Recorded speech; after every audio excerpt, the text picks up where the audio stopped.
Good morning and welcome in. This is 5 Clubs on Golf Channel. You are a vital part of our game. Thank you for having me on. All the way to the green. Woo! Boy, was that fun. I've always wanted to be on 5 Clubs. Thanks, Gary. Good morning. Welcome into 5 Clubs. Great to have you with us live on a Wednesday morning. Golf Channel and PGA Tour Radio, Channel 92 on Sirius XM. I'm Gary Williams. This program every day presented by Century Insurance. They want to be right by you when it comes to your business insurance needs. If you need yours evaluated, do it with them. Plus, their investment in golf runs deep. The First Tee, the USGA, PGA Tour, and right here at 5 Clubs. We got plenty to get to. It's our little Friday holiday getaway day here. For us, we're going to go to Ireland. We got stuff to do here. So let's show you the tee sheet on a Wednesday. And as I said, we're going to Ireland. Ryder Cowan he's having a pretty good summer, and it just started coming off co-medalist honors, low amateur honors at the U.S. Open. He is on that United States Arnold Palmer Cup team. He's going to join me in just a couple of minutes. We'll talk about this experience so far, and the competition hasn't even begun. What a treat for all of us and all of you. The Billustrator, Mr. Wonderful, Jay Bilas, going to join us in studio. Oh yes, it is that time of the year, the American century next week for him. But we will talk to him about a number of things because people get a lot out of conversations with Jay, including a lot of things that he has written about that can be applied to the game of golf. The American Century, as I mentioned, he's in his Bilas boot camp right now. Not a fun week for Jack Fields, his instructor. We got picks for the John Deere as well. We will update the standings. We got dogs. And that U.S. Senior Open at Scioto, love seeing some of the footage yesterday. I'm going to share with you, if you don't know some of the players in this field, it's great because guys who are not necessarily regulars on PGA Tour champions are getting a start in this senior major, which gets me to just one item I want to get to before Ryder Cowan joins me here from Ireland, and that is yesterday was another long day in golf. It is among the longest days of the year. We had that strawberry moon 2 nights ago, Open Championship qualifying. And let me just point out a couple of guys who have made their way through to the second straight major, second straight Open. Caleb Surratt just turned 22 years of age. He made the cut at the U.S. Open. He was in that 6-for-1 playoff in Dallas, currently playing on LIV by way of the University of Tennessee. He made the cut at the U.S. Open. He got through. So did Peter Uihlein, made the cut at the U.S. Open, shot 66 on Sunday at Shinnecock. 36 years of age now, a former U.S. amateur champion. Back-to-back majors for him through the qualifying round. I bet you his old man, while playing a leisurely round at Old Sandwich yesterday, was monitoring his progress throughout the course of the day. He made it through. Matthew Jordan, 30 years of age. He's an Open qualifying bandit. He's done it again. 5th straight year he's going to be in the Open Championship. And oh, by the way, along the way, a couple of top 10s for him. So he plays his way in. Also did the same for the U.S. Open. Then finally, James Nicklaus, 29 years of age, Yale educated. He also made the cut at Shinnecock. He's playing on the Korn Ferry Tour. He's currently 16th in the standings, and he went over off of missing the cut at the Korn Ferry Tour event this past week and made it through as the medalist. That is strong stuff. Back-to-back Opens through the qualifying route. All right, with that being said, he knows what it's like. He did it down in the state of Florida. He didn't just enjoy the ride out to the east end of Long Island. Shot 68 in the first round, was doing a lot of media. Was the co-low amateur, along with the guy who's making his professional debut this week, Jackson Coyven. This guy is on the Arnold Palmer Cup team representing the United States as we go to Tralee now. And I'm going to ask him about the hat he was wearing at the U.S. Open, but he is very stylish midday over there in the southwest coast of Ireland in a beanie. Ryder Cowan, that's not an easy look to pull off. You're pulling it off masterfully. How you doing? What's up, guys? I'm doing pretty good, man. Just got in, and it's blowing out here, but it's a good day, man. It is a good day. I mean, and look, to have an experience like you just had. And I want to start with the U.S. Open because, it's one thing to make your way in. It's another thing to play well, and then all of a sudden you have this added element, which is people want to talk to you. You're doing media. That can be, it's not stressful, but that's more on your plate. Were you completely gassed when that week was over? Honestly, throughout the week, I felt good. Yeah, there was a lot of media, a lot of stuff, extra stuff, but extra stuff is good. But yeah, after the week, I got home and I felt like I hit a wall. But it was good though. Busy is good. Busy is good. I want to ask you about focus because I think the U.S. Open is fascinating to watch as the week goes along because the expectation the golf course is going to get harder. Focus. What was the key for you to remain focused, be where your feet were, shot to shot? As that golf course got different, wind change, direction-wise, focus for you. Were you proud of yourself in that department? Yeah, I felt like I was really proud of myself. At Shinnecock, there's a lot of things that happen when you're on the golf course, and it's really hard to stay mentally tough, and there's a lot of things that go on. So I was proud of myself how I dealt with that, but I was just trying to, like you said, just take it one shot at a time. But yeah, it was good. Guys like you who become really good young, and you have all these elite junior experiences and now college, back-to-back All-American honors at the University of Oklahoma. Can 1 week give you a leap? And you won't know that until you start playing more competitive golf. But do you feel like you've made leaps with particular moments, or is it just steady progress? I think it's a little bit of both. I feel like you can make some good, solid leaps because nowadays we play, it doesn't matter if you're in college, if you play in PGA Tour events, the fields, the competition is unreal.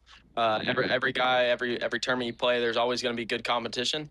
And playing against good competition and playing well against good competition really, I feel like gives you a leap in a way. But also just day in, day out, putting in the work and having that steady climb is important as well. The benefit of a week like this is great for camaraderie. You butt heads with a lot of these people throughout, the college season. What's the best benefit of getting to experience something like this? Oh, it's amazing. Yeah, like you said, we play against each other all year, and being able to come together and play for the U.S. is something that it's really special. It is, and it's a good week. I'm excited for this week, and it'll be fun. Ryder, I was talking to Farrah O'Keefe yesterday, and I was asking her, look, when Arnold Palmer passed away, you were 11 years old. But you're wearing that logo, and that's one of the great logos in the history of golf, that umbrella on your chest, on your hat. What awareness do you have, and what do you know about Arnold's importance to the history of golf? I know a little bit. Like you said, he passed when I was younger, but I know that it's a big importance throughout our game and throughout the history of our game. So being able to represent this logo and play with this logo on my chest, it's important, and I know it's important to our game and what's going on. So I'm very thankful. I'm thankful for the opportunity that I have to represent this logo.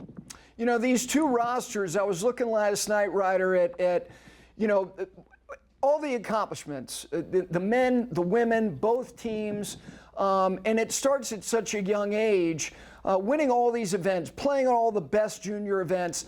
Was there anyone else, though, that was in the 12 and 13 division of the drive, chip, and putt the year that Tiger Woods won the Masters in 2019 like you were?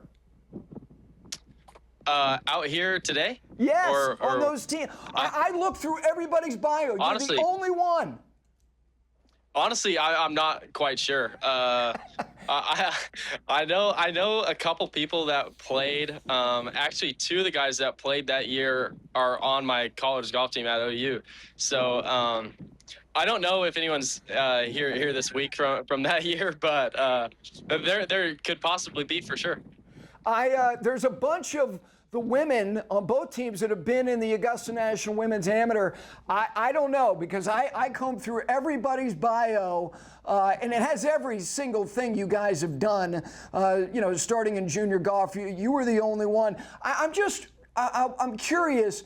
You putt on that 18th green as a little kid, and 7 days later, Tiger Woods wins his 5th Masters on that green. Do you remember watching that? You had to have. Yeah, no, I definitely remember watching that. I was born, actually, fun fact, I was born when Tiger won in 2005 on that Sunday. So I was able to go that year and then putt on the 18th green. And it's special. I mean, that was a special thing for him. And, I heard all the stories growing up.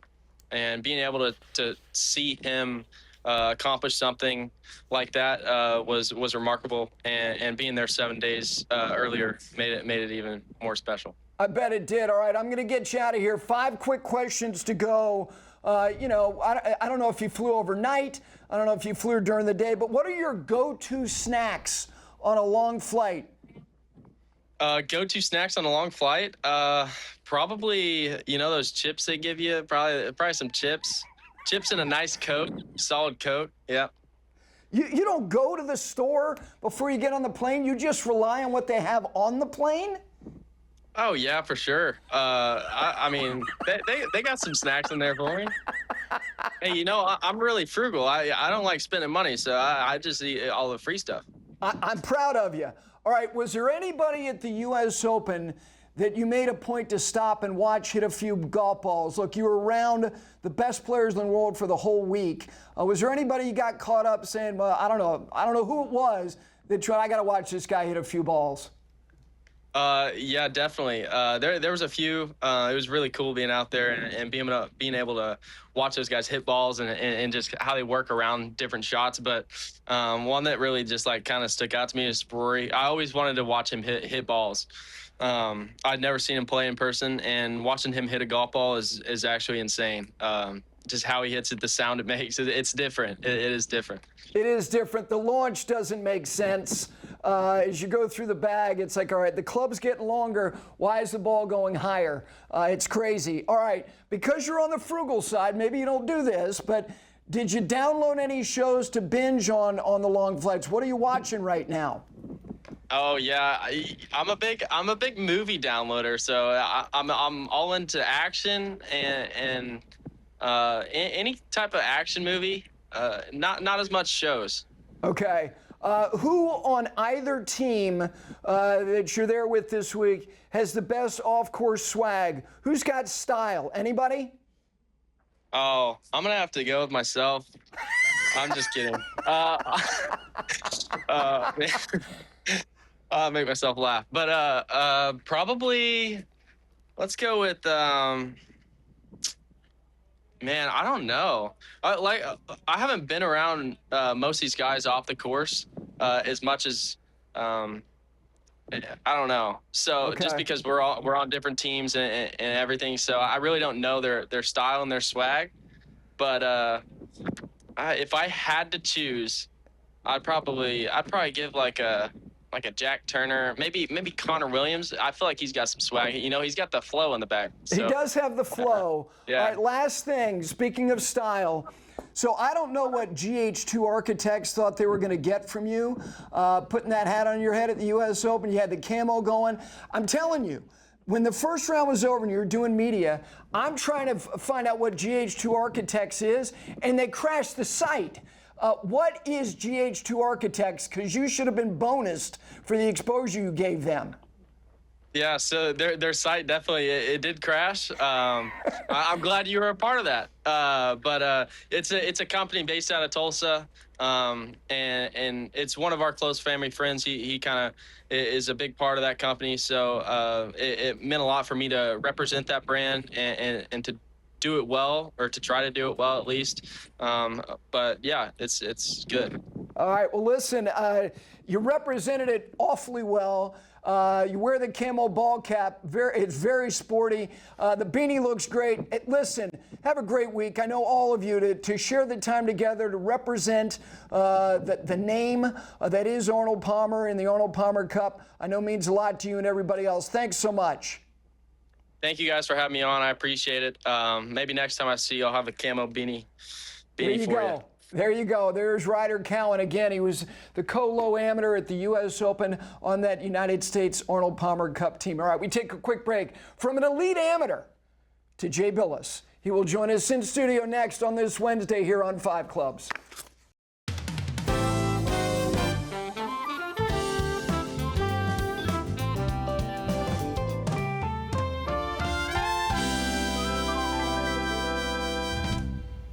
Back in on this Wednesday. We do this to brighten everybody's day. We don't do it much. Yes, indeed. He is the college basketball and NBA analyst for ESPN, fresh off the NBA draft, headed to boot camp today, the Bilas boot camp in preparation for another start at the American Century next week in Tahoe. He is Jay Bilas. Good morning. I'm really quite a treat, Gary. You are. Full of mirth. How you doing? Great. I couldn't be better. Got You were- basketball behind me. Now it's all walking on grass. It's the summer of Jay. It's underway. We'll get to Tahoe because you do work your fanny off to try to be the best you can be, but you love the week. It's one of your favorite weeks of the year. It's my favorite week of the year. And I think a lot of the players say this, that we don't have any idea what it's like for a PGA Tour pro to get an invitation to the Masters. But if it's any better than getting an invitation to the American Century Championship, I'd be surprised.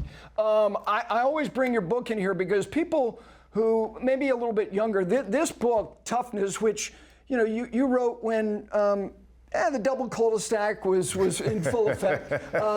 But this book, I think, could be applied to golf. And I like getting your thoughts on different chapters in this book because people hear this and they're, God, that's like a mental coaching book, which is what it is, really. I want to start with something that Coach K, in the book you write, he thought it was an underemphasized thing that people need to hopefully possess, and that is persistence. Persistence has been on display in elite men's golf the last couple of weeks. Wyndham Clark and Victor Hovland being persistent that these ebbs that they've experienced can get back into a flow state. Persistence, how do you possess it? How do you hold on to it? I don't know the answer to that in golf, Yeah. as you know from playing with me so often. One of the problems, or the many problems I have in golf, is I have a hard time letting go of what just happened. And, when it's negative, you can hit several good shots in a row, and that doesn't seem to embed in my mind, but you hit one bad one, and all of a sudden you're starting to question yourself. And so in addition to the persistence part, of keep plugging no matter what, one of the things that Coach K taught was the idea he's next play. He said it all the time. And I say it all the time in most of the things I do, and I try to do it in golf. I'm really working on it. Is the idea that whatever just happened, you have to move on to the next play. You can't do anything about what happened in the past, positive or negative. You have to move on to the next play. And his thought process was basketball is a continuous game. And if you're dwelling on what just happened, you're taking yourself out of the opportunity to make the next play. And so constantly when, everybody's got this sense in them, you do something well, do something poorly, you're thinking about it or you're dwelling on it. And his thing was next play. It was like a trigger word. And it's a lot harder for me in golf to do that because you have more time to think. In basketball, you didn't have as much time to think, and I felt like I knew what I was doing. In golf, I don't have that same feeling. So that's, and the other part of it is Jay Wright at Villanova had this thing that they would say it constantly to each other in huddles. They would break a huddle by saying attitude, like and that's one of the things I'm working on is having the right attitude that get out of the negative side. You hit one sideways, It's okay. It's just one shot. Like, play the next shot and don't worry about it. Leave it go. Like, you've worked on this stuff. You know how to do it. If you don't do it well, so what? You know, like, move on and have a positive attitude. And that's one thing I'm really working on. You know, when you're calling games, you're calling a sport that's fluid motion, and yeah, you have stoppages, but I know that you'll point out players that maybe there's an erosion of confidence, and you can read body language, and you know these athletes, you're around them, you go to all these shoot-arounds, self-talk. Do you try to apply self-talk when you play golf? Yes, but I'm trying to get away from the don't do this side of it.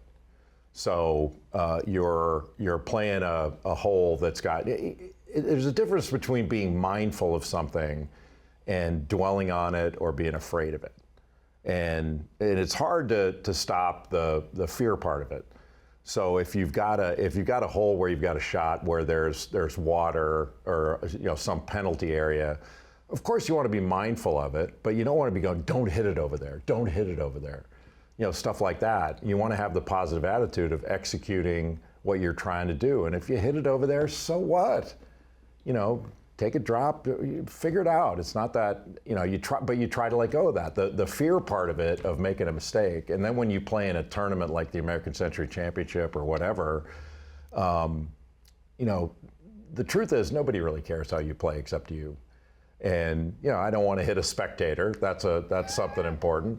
But other than that, just play and don't worry about what just happened.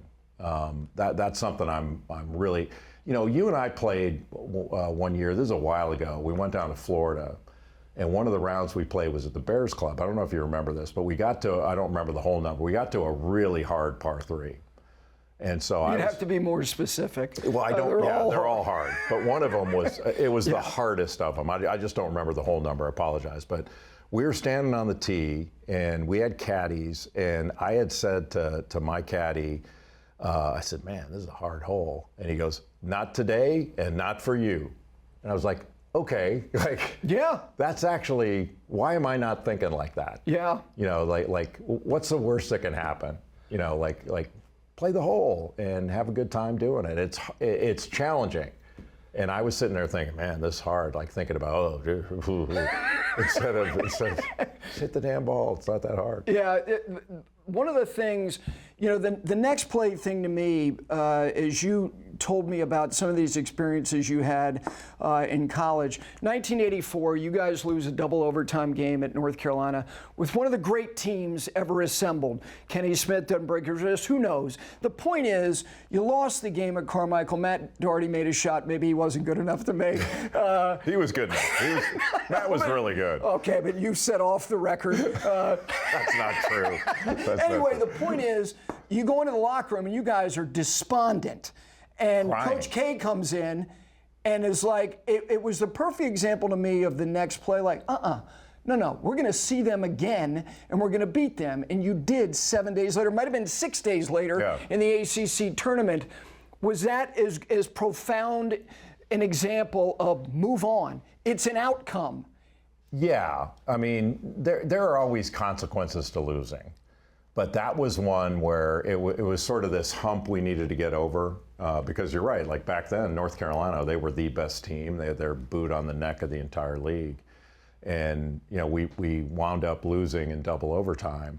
And it was a game we felt like we should have won. We had the lead late in regulation. And was that the game you and Sam Perkins had your dust up in? It wasn't. It wasn't, but it was. It's funny because you were just trying to get the ball out of the basket, and you bumped into each other, and then you bumped him back, and then he kind of looked at you. He stared me down, and I was going, I don't know if I want to do this. This is not a good idea. His arms were so long. But he was such a gentle guy off the floor. He really was. I could be in trouble here if he's mad at me. But after the game, there were guys crying in the locker room, and I was one of them. And Coach K came in, and he just, everybody look at me, and he's like, we're going to play them again, and when we do, we're going to win. And I don't remember, sitting there going, okay, everything's okay now. We're going to win the next one. Sure. But, but it did make an impact. And, I think one of the things about Coach K was, There were consequences when we lost. He did not want losing to be acceptable. So it wasn't like, don't worry about it. We went over every mistake that we made, and it was not pleasant. But there was a positive aspect to, we're correcting this, and as we correct this, we're good. We're going to win this. That kind of thing. And I think when you spend too much time beating yourself up over a loss, I think it's got to be, an analytical thing where you look at it, you look at your mistakes in order to have a positive correction rather than how could you have done this? How could you have let this happen? Yeah. The problem with golf is you don't have an opponent. You're in competition, but you don't have an opponent. Nobody's trying to physically stop you from what you're trying to do. So every mistake you make is your fault, and that can work on you a little bit. Especially, I'm sure it's a lot different for Scotty Scheffler, because if he knows he hits a bad shot, he's probably not going to do it again. I'm thinking I'm going to do it again. Sure. And so that's where the rub and the hump that you have to get over mentally. Well, one of the other chapters in your book, Toughness, is I think as important a thing to try to understand and deal with and embrace, and that is acceptance. Acceptance, especially in golf, because it's on you. And I've told this story a couple times about Tom Watson. And Tom Watson was not somebody who sat there and stewed about bad shots. He accepted them. And to the point that he would literally pose over bad shots. And John Cook told me the first time he played with him, he looked at Bruce Edwards, Tom's longtime caddy, and said, "What is that?" He goes, "That's his punishment. Mm-hmm. He's taken it. He's responsible for that. And by the time he gets to the ball, he's over it. He's accepted that he did that, and it's time to take on the next challenge." How do you employ acceptance and build on the ability to do it? Because you're going to have failures inside games, inside rounds. You got to move on. Yeah, and it's harder in golf than any other sport, in my view, or at least any other sport I've been involved in. Basketball, there were so many plays and things were so fast that you can't dwell. Yeah, it was a little easier to move on, and you could make an adjustment. If you felt like you're not shooting it great, you can get closer. I mean, you can find other ways to score and other ways to contribute in a positive way to your team's success. In golf, if you're not hitting your tee ball well, you still got to peg it and tee it from where they say. It's not like you go, okay, well, I'm not hitting it well, I'm going to move up to the red tees and hit an iron. Like, you can't do that. And maybe you could change the clubs you hit or something like that and adjust that way. But, miring yourself in the negative is a real hard thing. And I've been reading stuff about, this positive self-talk. And it's not necessarily that works. Like, I'm going to do well. I'm going to, like this kind of stuff. I'm not sure that does work. But avoiding the negative talk and the negative thoughts is really, really a key. But when you have so much time in between shots, it's difficult to do. You're sitting there, what am I doing here in the woods? How did I get here?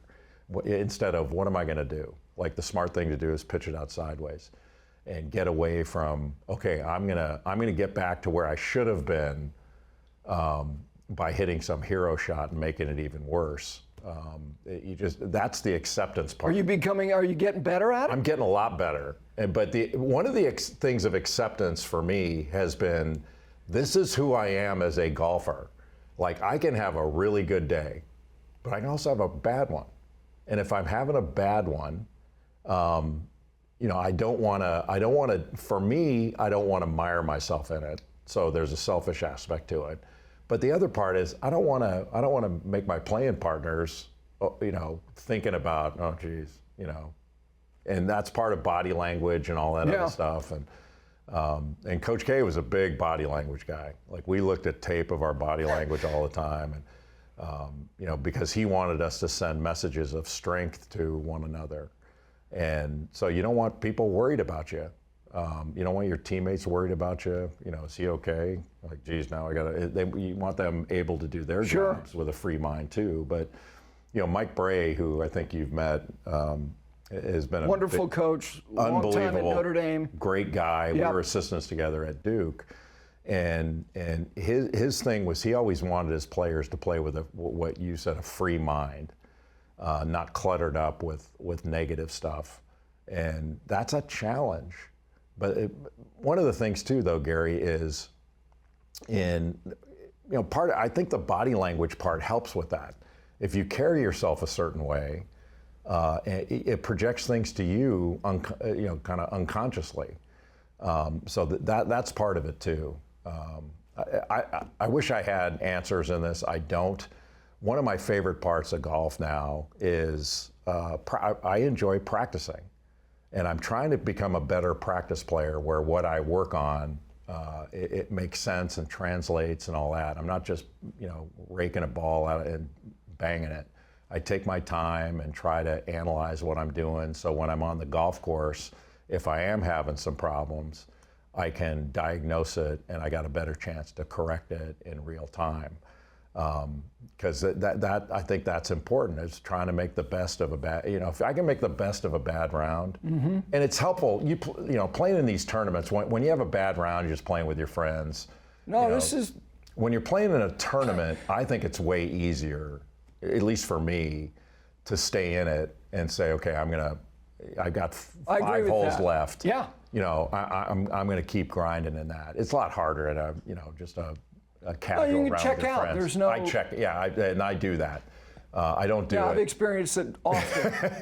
Where I walk ahead of you. Well, that's standard anyway. Part of that's because of you.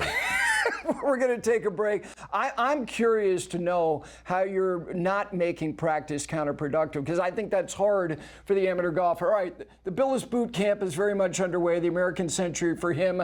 Next week, we continue on this Wednesday, and we will do picks with Jay Bilas, who's having a decent season when it comes to picking. He's also the first guy to submit his pick every week amongst the group. Shows how busy he isn't. All right, we continue with him right after this.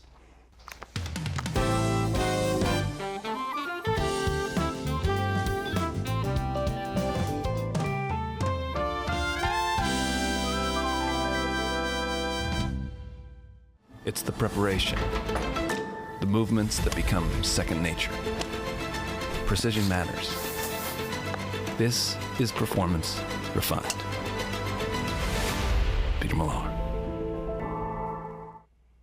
They do it on the golf course, every shop you walk into, the best of everything. But the best is when you leave, because it's the lifestyle brand. They've been doing it for 25 years. Jay Bilas represents it as a brand ambassador as well as anybody. When you watch him in any game, he's head to toe, almost to toe, in Peter Millar, very proudly, I know. Yeah, and I've got they outfit my caddy Harlan Prater. For crying out loud! He's scripted. Peter Millar scripts everything we wear at the American Century Championship. So maybe that's why you're not top 25ing. Maybe.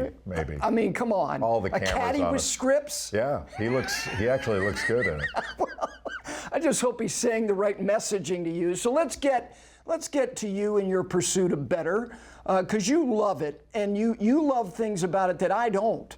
You like to practice, I don't. I want to play golf holes, which you love playing golf holes, but you get lost in trying to get better. How do you know you're not being counterproductive when you're practicing? I don't know that doesn't happen. I think it probably does.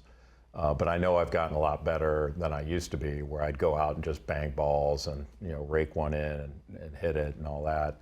I'm way more intentional about it, and I have more of a plan. Like, this is what I want to work on today. Have you employed a plan? Like, what have you put a plan in place to get better practicing? Well, my short game has been a problem the last couple of years. So I've spent more time. I'm a member of Charlotte Country Club here in town, and our golf course is closed right now for renovations. Andrew Green is renovating the place, and it's magnificent, by the way.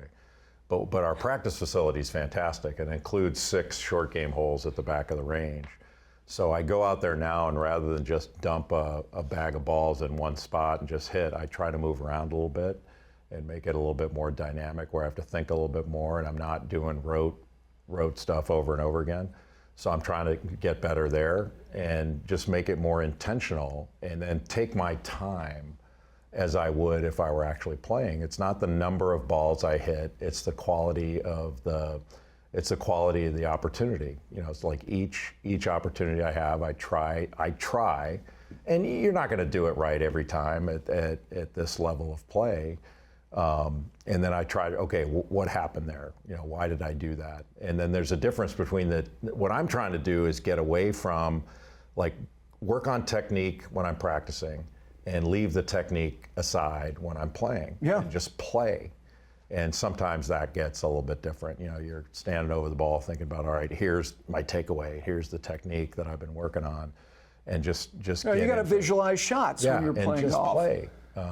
You know, yesterday I played with a former Duke player, former Duke star, Gerald Henderson, who I think you've played with. I've not played with Gerald yet. I know he can play golf. Gerald played AJGA golf growing up, and he's probably like 6'5" or so. Hits the ball as far as any tour pro. I mean, crushes it. And so we played with a couple of the guys that played the white tees, and we moved back and played the bat. This is not. What are you doing? I asked myself that quite a bit, but I tried my best to keep up. But watching him hit a golf ball, it's just a different experience. And so when I was playing back there, I had to remind myself I don't have to hit it any further than I normally do. I'll have a longer shot in than I normally have on this hole. So that was kind of the challenge of, you know, don't try to do too much. Like, you know, play your game. It's like, it was the same feeling I get when you play in a scramble. Like, I don't play in as many scrambles as I used to for these charity tournaments, but when I play in a scramble, what I do now is I don't care what happens. I'm going to play the shot I would normally play. You're not going to take on anything haphazardly. I'm not going to pull out like we get, you know, playing a par 5. You've already got a 15-footer. I'm going to do something reckless here. Well, on a you don't do that anymore. On a putt, or whatever. But if we've got if our group we're playing a par 5 and we hit a decent drive and you know you got 270 in, I don't hit a 3-wood 270. I don't have anything in my bag that I'm going to hit 270 out of the fairway. So I hit the layup shot I would normally hit. Yeah. And because I don't want to get into these habits of like doing something stupid and overswinging and all that stuff. There's no reason to do that because I used to play in those things and I try to do the hero thing, and then all of a sudden it's affected the rest of what I do.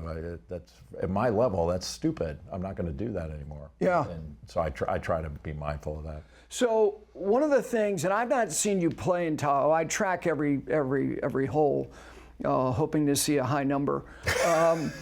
But I think you, like me, the last thing I tried to do where it was numbers in a box was a Senior Am qualifier. And I wasn't prepared for it, but immediately I started steering the golf ball. And the idea of just release it, because the old brain is like there's consequences if I pump one out of bounds. Is that as big a challenge for you to just releasing the club? I know sometimes you've had your putting issues in Tahoe, but how about steering the golf ball when you get into a competition that's a real thing like you'll be in next week? Yeah, I mean, you get into all those things, and so I've gotten better with that. Like I've hit the ball well there. My problems have come last year was short game stuff, where if my short game had not been as bad as it was, I would have had my best year. And putting, like one of the things with putting I'm trying to do is not worry about. So I want to be aggressive on a birdie putt because there's, you know, it's a Stableford system. Sure. There's 3 points for a birdie. And I want to be more conservative on a par putt because I don't want to leave myself a chance for missing a bogey putt, and then you wind up with a double, and that's -2 points. That's the kick in the groin is when you get that. Yeah. That's for a player my level. You give away those points. Absolutely. They're hard to get back. Yeah, you're gonna I'm gonna make a double once in a while. Sure. But you try to limit those. Like I've had a couple of rounds where I didn't make any, and you go, hey, I scored points here. You know, that's related. Yeah. Is there a round you've played that you, whether it's right now or then, you said, that's as good as I've done, focus and concentration in all the rounds that I've played there? Is there any one that stands out? Yeah, it was a couple of years ago. Why do you think that was? Well, I was playing well, and then I was concentrated and unafraid of, like, if I had myself in a bad spot and I got out of it, and then I got a putt, I got to save bogey here, and I was kind of unafraid of the par putt consequence and stuff like that, and found a way to make bogey, something like that. Yeah. That's, for me, that's kind of a key, is to let go of fear of the consequences. I think I told you this one time, like Steve Kerr, coach of the Golden State Warriors, played at Arizona, played in the NBA for a long time, had told me one time that one of the things that made him a better player was you have to accept the consequences of missing. And that's hard to do, that's hard to do. And when you think about a basketball, like, he's a great shooter, you think about, he's worried about consequence, like, you miss. And you're gonna miss shots on the golf course, but you can't stand up there worried about the consequences of what happens if you miss. The elite players are better than that. Among the many things they're better at, it's that. Yeah, and look, I think it's easier to let go of the consequences when you know you can get out of some of them. I knock it in, like playing up in Maine, I had hit a long par 3. I'd hit a shot to the right of the green, and it embedded in the top of the bunker. Yeah. And it was playable. So what are you going to do? Like, I could sit there and bemoan my bad luck or whatever, but I actually accepted it pretty well. Take it on. And took it, and I chopped it out and chipped it on. And I was kind of proud that, okay, I didn't lose my mind over one thing that happened. Like, sure. Let it go. And that might not have happened for me a few years ago. All right, we're going to get to our updated standings and picks. Jay, of course, part of the roster, having a nice season. Brendan DeYoung, I don't know what has gotten into him. Jay, right now, comfortably in third. He has as many wins this season as anybody. So let's take a look at the picks for the John Deere. Jay, just give a thought as you're going to ride the hot hand and Ben Griffin, right? Yeah, and I'm not looking at the golf course and how it plays for game, but Ben Griffin is playing well. Yeah. Ball striker, and but this is like way harder than choosing who's going to win in the NCAA tournament or Final Four teams. I mean, good God. Well, all these guys, it's the fractions between these players. Any field, doesn't matter what week it is. And you're right, it is, but you always submit your picks before anybody. You know why I do that? So you can get it over with? The longer I think about it, the worse I'm going to do. Okay. So you'll head out Tuesday. Do you have a number in your mind? Because we will track it next week. My goal. You should never have a round where you have 0 points. You had 2 of those rounds last year. Yeah, after having a good first day. Yeah. My goal is always 10 points a day. Like, I think I should be able to. You should be a 30-point guy. But that's hard because you make a double or something, it gets in your head. I'll tell you what though, and that's why I'm gonna go Villanova this year and just keep saying attitude to myself, because there should never be a time in the American Century Championship when you're not having a good time. I don't care how you're playing, because it is the most joyful event I've ever been a part of. And the people at American Century are unbelievably nice and welcoming. And when I first started playing this, when I first got the invitation, I thought American Century, I thought it was an insurance company, and it's a financial services company. And the CEO is a guy named Jonathan Thomas. And one of the amazing things about American Century, he's an incredible leader. But American Century, they donate 40% of their dividends to charity, to the Stowers Institute in Kansas City, that researches kind of bloodborne diseases and genetic diseases. They're incredible, and how could you not have a good time at that? Listen, it's great having you in here. I know how much you're looking forward to being out there again next week. The best dressed team, maybe not the best performing team, will be Jay Bilas and Harlan Prater. Quick break, we come back, wrap it up right after this.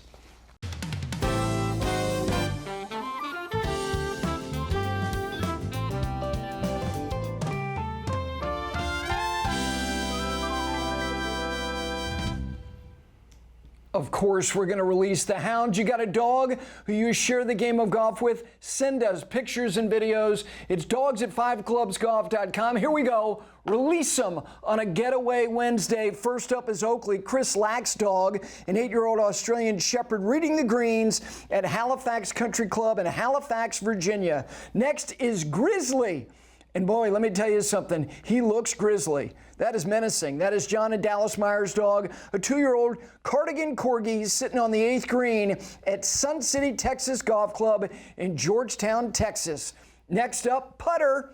Great looking dog. That's Robert Matschke's dog. Putter is obviously fitting for the name of Black Lab on the 4th tee box at Williamsburg National Golf Club, Jamestown course in Virginia. And then finally, that's Rob Buttrick. Janny is the dog. Janny is an 8-year-old boxer retrieving chip shots from Rob in Salisbury, Mass. in their backyard. Hey, Rob, how about a couple more balls so that Janny doesn't have to run after every single one of them?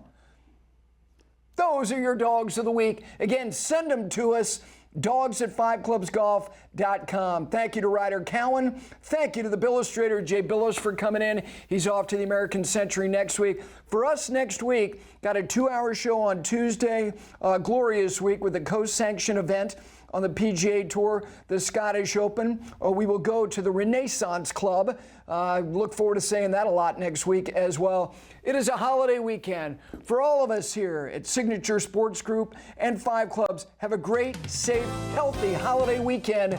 We'll see you Monday, everybody.